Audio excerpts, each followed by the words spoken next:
வாழ முடியாது என்று தற்கொலை செய்து கொள்வது தற்கொலை, அது கோழைத்தனம். பிறரை வாழ வைப்பதற்காக ஒருவன் உயிரை கொடையாக கொடுப்பது அது தற்கொலை அல்ல, தற்கொடை. அது ஆக பெரிய ஈகம், தியாகம்.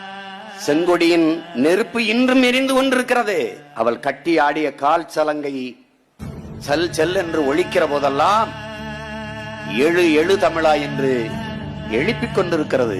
அதிர அதிர அவ அடித்த பறை சத்தம் தமிழ் இளம் தலைமுறையினின் செவிப்பறையை ஓங்கி அரைந்து உசிப்பிக் கொண்டிருக்கிறது.